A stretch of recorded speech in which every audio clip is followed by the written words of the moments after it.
What up, Fight World? It's your boy Ego, and I'm back with some more boxing. Make sure you smash the like button. Also, subscribe to the channel. 2017 is already popping. We got a lot going on. And before I start this video, I live in California, Bay Area, to be exact. There's a really bad storm, so I just want to say, be safe, be alert, be cautious. I was just driving, went to get something to eat real quick, and a fucking tree fell into the road as I'm driving. Luckily, it was on the opposite side, but it was so dark you couldn't really see. You know what I'm saying? So if somebody had been driving on the other side, that wouldn't have been good, obviously. A tree fell, so it's a real bad storm out here. Make sure you guys are bundled up, staying safe. I know some of y'all be driving all fast and hydroplaning, but I just did a video a little while ago, and you guys see it. Badou Jack drops super middleweight belt, formally notifies WBC that he's moving up to light heavyweight, and he has his sights on Adonis Stevenson. And the WBC, I show it in that video. For more on that, go to that particular video. And they basically said, we appreciate you and your humbleness. And now for some ego rumor mill.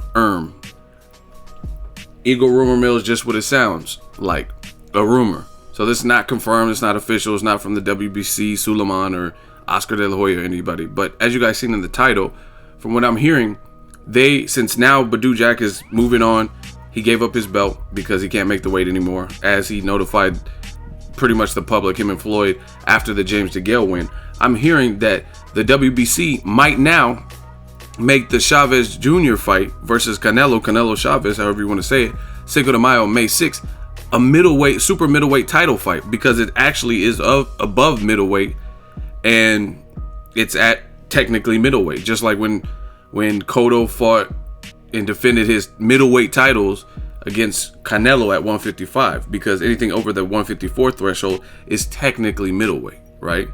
So it's the same rules. 164.5 is the catch weight for the Canelo Álvarez and Chavez Jr. fight, and it's technically middleweight.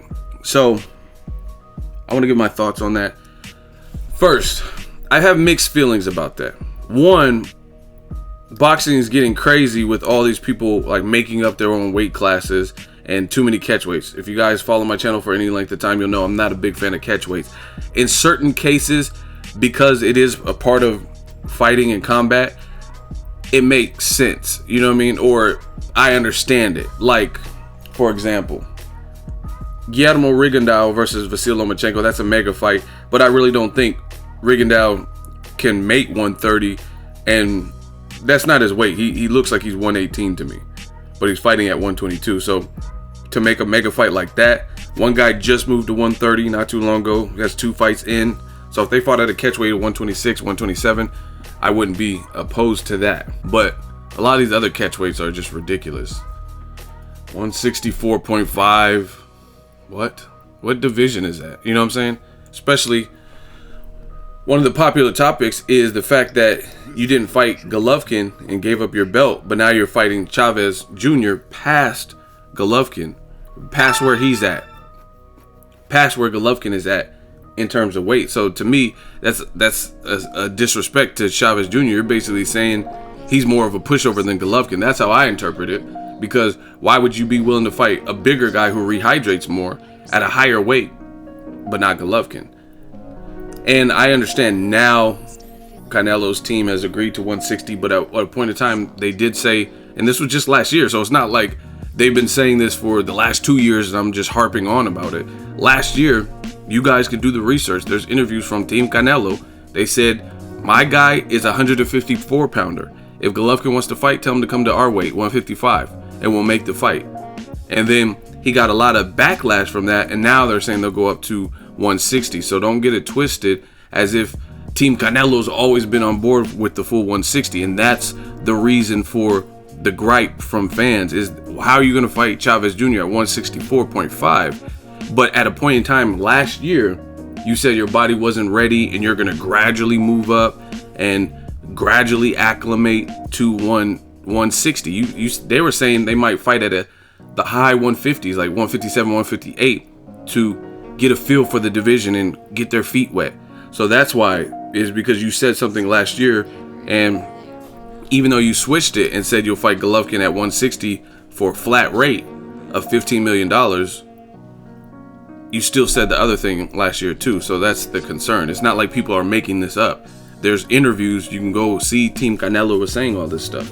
But anyway, back to this. I feel mixed ways. One, it's not a weight class. But on the other hand, it makes the fight bigger because it'll be a title fight. You know what I mean? So it makes the incentive bigger for the fighters. And it probably sweetens the pot for like the fans because it'll now be a title fight.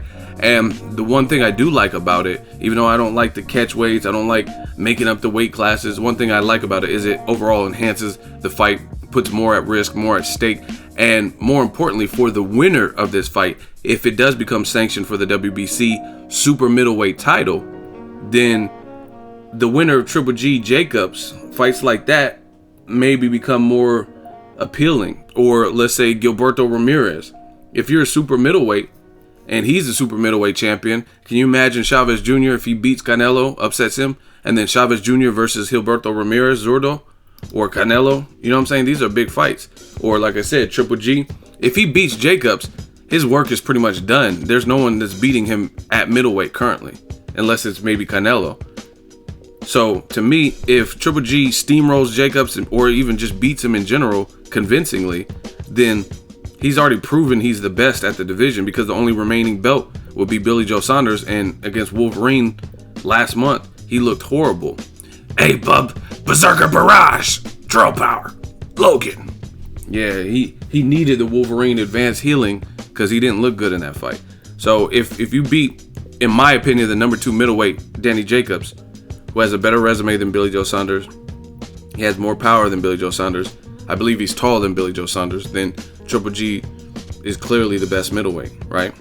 So that's one thing I do like, if they do make this a title fight for Badou Jack's old belt, is the winner, there's some serious implications and incentives for future fights. But I mean, a lot of people are gonna gripe like, oh, how they're not, this fight doesn't deserve a title, and that's definitely debatable, because a lot of people think Chavez Jr. might be done or hasn't looked good in years and stuff like that. So how's he getting a title shot? But at the end of the day, it's about the almighty dollar, and certain fights it's not about what's fair. It's about what's realistic and what's making, you know what I mean, what's gonna make money and stuff like that. So boxing isn't fair. I mean, it's Canelo, he's been able to dictate a lot of terms. Every fighter doesn't have that opportunity. They can't say, my name's first, I'm getting this purse, I'm getting this purse. You know what I mean? Chavez Jr. is saying they're keeping 80% of the bag, which leaves him and his team with 20%, unless my math is off, right? So to me, that's not fair. I don't think Chavez Jr., you can say whatever you want about him, but his name still carries weight for whatever reason. His dad or whatever you want to say, he's still pretty popular. So it's not like it's just Canelo selling tickets. You know what I mean? Like Liam Smith, okay, people came out to Texas solely to see Canelo. But let's say Chavez Jr. and Canelo were to fight in Texas, I guarantee you there'll be some Chavez Jr. fans with the headbands and stuff like that. It won't be nothing but Canelo fans like the Liam Smith fight, right? Where it's like 95% Canelo fans. So I don't think that's fair. But again, it's boxing. There's a lot of things that aren't fair. So it is what it is. I'll keep you guys updated and let you know if this becomes official with the WBC, if they actually make this a super middleweight title fight. That boxing is so weird, because there's little things that create that little chain reaction and that ripple in the pond. Like, I honestly think Team Canelo didn't think Chavez Jr. would actually take the fight too. And here you see the contract. And then Badou Jack just comes off of a Fight of the Year contender, and it's early in the year. Says he can't make weight, gives up his belt, and now that belt may become available for the winner of Canelo Chavez. So it's just funny how things work in boxing. But again, this is just a rumor. The WBC has yet to actually comment on it. But let me know what you guys think. If this does happen, drop it in the comment section. Make sure you share the video, like the video as always. Hate, comment, and subscribe. Till next video is Ego, signing off.